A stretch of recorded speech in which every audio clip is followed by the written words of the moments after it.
Downtown Oakland has a big mess to clean up this morning after violence broke out overnight following a peaceful demonstration by protesters. They're upset about the struggling economy, and several businesses were damaged.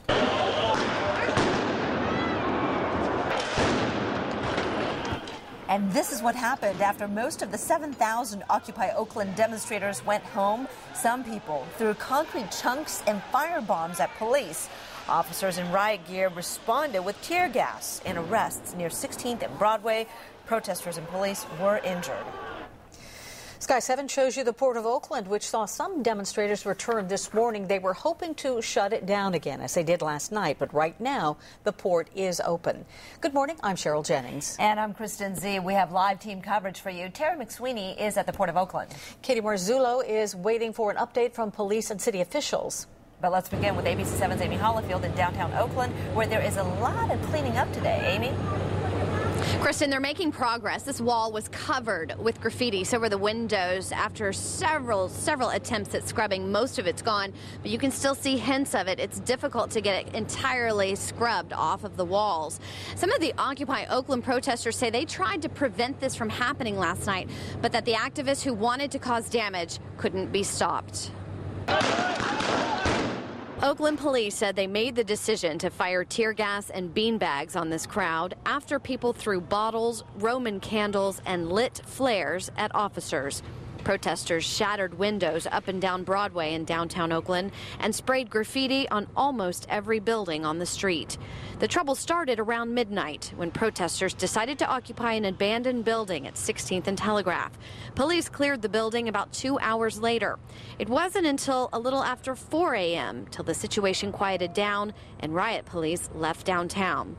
The group that caused this trouble appears to be a splinter group and not a part of Occupy Oakland. Protesters with the Occupy movement said they were disappointed by the violence. Some even tried to prevent the windows from being broken and left notes explaining Occupy Oakland was not responsible.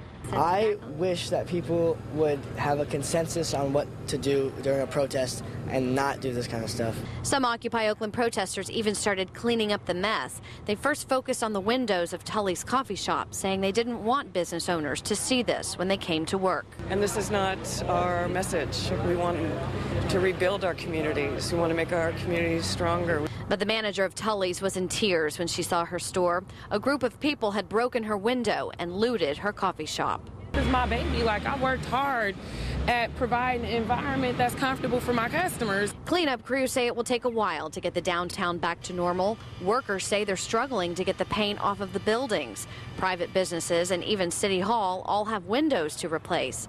People surveying the damage were debating whether this protest method is necessary. I don't think it's really representative of what's going on in terms of the Occupy movement. I want to encourage people to get to know people, even the black people, on a human level. They're just kids that are impatient for change. I believe that they shouldn't have terrorized the situation, but all at the same time, it takes a lot to get your point across in Oakland. The manager at Tully's tells us that she blames the mayor. She believes this is out of control, and she would like to see the mayor get this controlled and do something about all of this. We've been trying to reach out to Mayor Jean Quan this morning. Haven't heard back from her, but we understand she is planning to hold a briefing sometime later today. We're also hoping to hear from police at that briefing about arrests and injuries. So far, they have it at least 70, probably more arrests, and say a number of police and protesters were hurt, but they haven't told us how many. Live in Oakland, Amy Hollifield, ABC 7 News. All right, Amy, thanks a lot. As you mentioned, everyone is waiting to hear from the mayor and the police chief. Let's go to ABC 7's Katie Marzullo, live at the Oakland's Office of Emergency Services. When can we expect to hear from them, Katie? Good morning, Kristen. Yeah, we've been waiting here, and the latest estimate is that the mayor will address the media around noon today. In the meantime, we understand staff is compiling the statistics from last night, so the total damage that was done and the number of arrests that were made. So all of those numbers hope to become clear maybe around noon today. But the mayor has a lot of questions to answer. She was pretty much touting yesterday that there would be minimal police presence at the general strike yesterday, and there was for a while, but the video you're looking at now shows you how that turned out. And in the light of day this morning, there really is quite a bit of damage in downtown Oakland, as well as vandalism. So questions for the mayor include, are you still happy with your plan? Would you have done anything differently? And of course, where does the city go from here? Because it certainly does not look like the Occupy Oakland protesters have any intention of backing down or going away. So a lot to still learn this morning from city officials, including Mayor Jean Quan and the police chief, about what happened last night and what happens next. Again, we should hear that sometime around noon. Live in Oakland, Katie Marzullo, ABC 7 News. All right, Katie, thanks very much. Well, ABC 7's Terry McSweeney continues our live coverage from the Port of Oakland. Terry. Yeah, what a difference a day makes. Yesterday, thousands of protesters came out here and shut down the Port of Oakland. This morning, fewer than a dozen came out, but with the same goal in mind.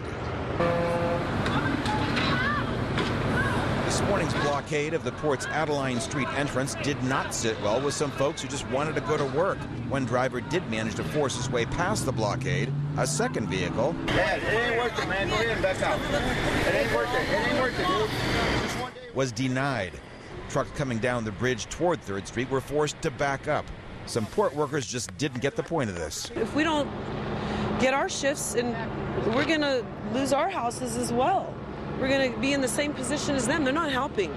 They're targeting the wrong areas. General strikes are the weapon of the people on the bottom, of the 99%. That is our weapon.